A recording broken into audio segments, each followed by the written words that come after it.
الحمد لله رب العالمين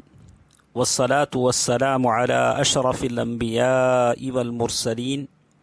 وعلى آله وصحبه ومن تبعهم بإحسان إلى يوم الدين أما بعد. محترم حضرات و خواتین، اللہ تعالی آپ تمام کو اور مجھے خوش رکھے، عافیت میں رکھے، امن و امان میں رکھے۔ دلوں کے اعمال کی اس گفتگو میں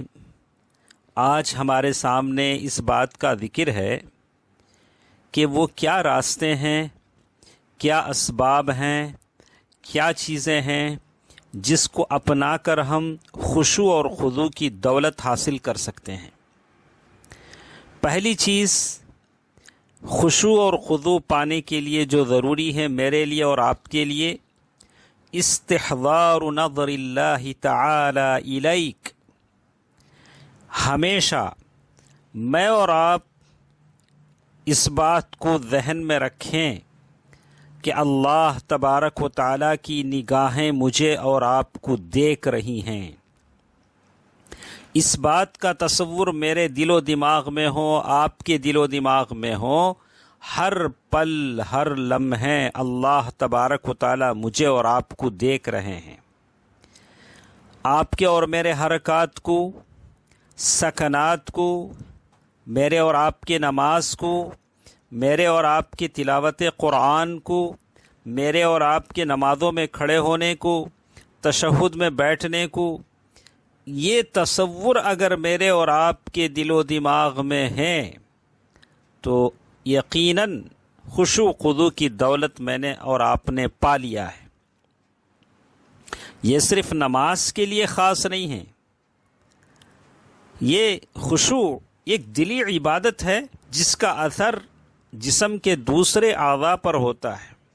جب کبھی خشوع دل سے جدا ہوتا ہے، غفلت وہاں چھا جاتی ہے، اللہ کی نگاہ سے آپ غفلت میں پڑ جاتے ہیں، آپ کے دل سے تصور نکل جاتا ہے، میرے دل سے تصور نکل جاتا ہے کہ اللہ جل شانہ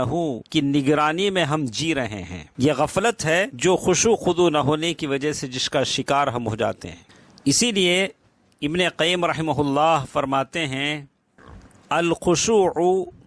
هو الاستسلام للحکمین۔ خشوع کہتے ہیں کہ آپ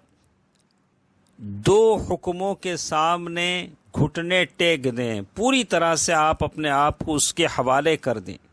ایک الدینی الشرعی، یہ ایک حکم دینی اور شرعی ہے کہ کسی بھی اپنی رائے سے، اپنی شہوت سے، اپنی خواہش سے دین کے خلاف میں نہ جائیں، دینی احکام کے اعتراض پر نہ جائیں، پوری طریقے سے دین کے احکام کے اوامر جو بھی ہیں، منہیات جو بھی ہیں، اس کے مخالفت میں ہرگز اپنی عقل کو استعمال نہ کریں، نہ اپنی نفسانی خواہشات کو استعمال نہ کریں۔ ابن قیم رحمہ اللہ آگے چل کر فرماتے ہیں، والقدری، دو حکم جو ہوتے ہیں، ایک دینی اور شرعی اور دوسرا قدری۔ دینی اور شرعی تو ہم جانتے ہیں، دین کے سارے احکام ہیں، اوامر ہیں، عبادتیں ہیں، اور قدری جو اللہ تعالیٰ نے لکھ دیا ہے، کسی کو معذور لکھ دیا، کسی کو غریب لکھ دیا، تو اس معاملے پر بھی کسی بھی ناحیے سے ناراضگی کا اظہار نہ ہو، ناپسندیدگی کا اظہار نہ ہو، کوئی اعتراض نہ ہو، اور بالکل آپ عاجزی کے ساتھ ان فیصلوں کو مان لیں، تو اس کا مطلب ہے تب جا کر آپ کے اور میرے دل میں خشوع اور خضوع پیدا ہوتا ہے۔ تو کہتے ہیں، وَكُلَّمَا كَانَ أَشَدَّ اسْتِحْضَارًا لَهُ، جتنا تمہارے اور میرے دل میں اللہ تبارک و تعالیٰ کی نگاہ، اللہ تبارک و تعالیٰ کی کہ اللہ تبارک و تعالیٰ مجھے اور آپ کو دیکھ رہا ہے، اس کا تصور جتنا مضبوط میرے اور آپ کے دل میں بیٹھے گا، خشوع اور خضوع اتنا ہی زیادہ ہوگا۔ آدمی کے دل سے خشوع اور خضوع کب جدا ہو جاتا ہے؟ تو شیخ ابن قیم رحمہ اللہ لکھتے ہیں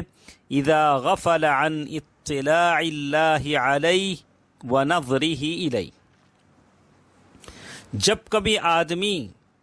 اس بات سے غافل ہو جاتا ہے کہ اللہ تبارک و تعالی اس کو دیکھ رہے ہیں، اس کے حرکات و سکنات کو جان رہے ہیں، تو خشوع خضوع اس کے دل سے نکل جاتا ہے۔ تو کہتے ہیں فَهَذَا الَّذِي أَوْرَثَ قُلُوبَ الْقَوْمِ مَا أَوْرَثَهَا مِنْ خَشْيَةِ اللَّهِ فِي السِّرِّ وَالْعِلَنِ، یہی وہ چیز تھی جس کی وجہ سے ہم سے پہلے لوگوں کے دل خشیت سے بھرے ہوئے تھے، ظاہر میں بھی، باطن میں بھی، چھپے ہوئے بھی، ظاہر بھی اللہ تعالیٰ کی خشیت ان کے دل میں تھی۔ رات دن ہر حالت میں ان کے اعضاء اور جوارح پر اس کا اثر دکھتا تھا، ان کے چہروں پر اس کے اثرات دکھتے تھے کہ ان کے دل خشوع اور خضوع سے بھرے ہوئے ہیں۔ تو آسان چیز ہے، میں ہر عمل، ہر حرکت، ہر بول، ہر گفتار سے پہلے سوچوں کہ اللہ تبارک و تعالیٰ کی نگاہوں میں ہوں۔ مجھے کبھی تعجب ہوتا ہے، کبھی دنیا میں ہم کبھی کسی سپر مارکیٹ میں چلے جاتے ہیں، کبھی کسی شاپنگ مال میں چلے جاتے ہیں، تو آپ لوگوں نے دیکھا ہوگا کہ جگہ جگہ لکھا ہوا ہے کہ آپ سرولنس، آپ کیمرے کے سرولنس میں ہیں، یہاں کیمرے لگے ہوئے ہیں۔ تو صرف اتنی سی بات پر آدمی چوکنا ہو جاتا ہے، کوئی ایسی حرکت نہیں کرتا کہ کیمرے میں اس کا عکس دکھ جائے یا اس کی فلم بن جائے۔ اللہ سبحانہ و تعالی سے مجھے اور آپ کو کتنا ڈرنا چاہیے۔ عبداللہ بن ابی سلیمان علی بن الحسین زین العابدین کے بارے میں لکھتے ہیں کہ جب وہ نماز کے لیے کھڑے ہوتے اخذتہ رعدہ، ان کی جسم پر کپکپی طاری ہو جاتی۔ فقیل لہ ما لک، لوگ ان سے کہتے کہ کیا بات ہے، آپ کی حالت بدل جاتی ہے۔ تو وہ کہتے، فرماتے ما تدرون بین یدی من اقوم، تم کیا جانتے ہو کہ میں نماز کے لیے جب جا رہا ہوں تو کس کے سامنے کھڑے ہونے جا رہا ہوں؟ ومن اناجی، کس سے میں مناجات کرنے جا رہا ہوں؟ وکان اذا توضا للصلاۃ، جب وہ نماز کے لیے وضو کرتے، اصفر لونہ من شدت الوجل، آپ کے چہرے کا رنگ بدل جاتا، حیا، خوف، اللہ کی عظمت، تو یہ ساری چیزیں آپ کے جسم پر ظاہر ہوتی، آپ کے چہرے کا رنگ اکثر بدل جاتا تھا۔ تو یہ پہلی چیز تھی جو آج ہمارے سامنے ہے کہ خشوع خضوع پیدا کرنے کے لیے سب سے پہلی چیز آدمی کو اللہ تبارک و تعالی اسے دیکھ رہا ہے، اس کا خیال ہونا چاہیے۔ وَكَانَ خلف بن ایوب کے بارے میں کہتے ہیں کہ اگر خلف بن ایوب نماز میں ہوتے، اگر ان کے چہرے پر کوئی مکھی بھن بناتی تو اپنے ہاتھ سے اس کو وہ دور بھی نہیں بھگاتے تھے۔ فقیل لہ کیف تصبر علی ذلک، ان سے کہا گیا کہ تم کیسے اس کو برداشت کرتے ہو، یعنی مکھی تمہارے چہرے پر اگر بھن بناتی ہے تو تم اس کو بھی بھگاتے نہیں ہو اور نماز میں اتنے منہمک ہو۔ تو انہوں نے کہا بلغنی ان الفساق يصبرون تحت اصوات السلطان ليقال فلان صبور ويفتخرون بذلك فانا قائم بين يدي ربي فاتحرك لذبابه۔ تو انہوں نے کہا کہ کتنے ایسے فاسق چور اچکے ہیں جو بادشاہوں کے سزاؤں کو، کوڑوں کے سزاؤں کو برداشت کرتے ہیں، صرف اس بات کا ٹائٹل پانے کے لیے کہ وہ بہت صبر کرنے والے ہیں، سختی جھیلنے والے ہیں، اور وہ فخر کرتے ہیں، اور میں اللہ کے سامنے کھڑا ہوا ہوں، میں ایسی کوئی حرکت کیسے کر سکتا ہوں کہ سامنے سے، کہ اللہ تبارک و تعالیٰ کے سامنے جب میں کھڑا ہوتا ہوں تو کس انہماک کے ساتھ مجھے کھڑا ہونا چاہیے۔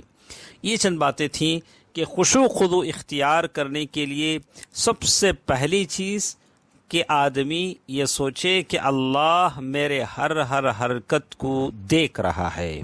اسی سے جڑے کچھ باتیں ہیں، انشاءاللہ کل کے درس میں ہمارے ساتھ رہیں گی۔ اللہ تعالی بہتر بات سننے اور عمل کرنے کی توفیق دے، آمین۔ والسلام علیکم ورحمۃ اللہ وبرکاتہ۔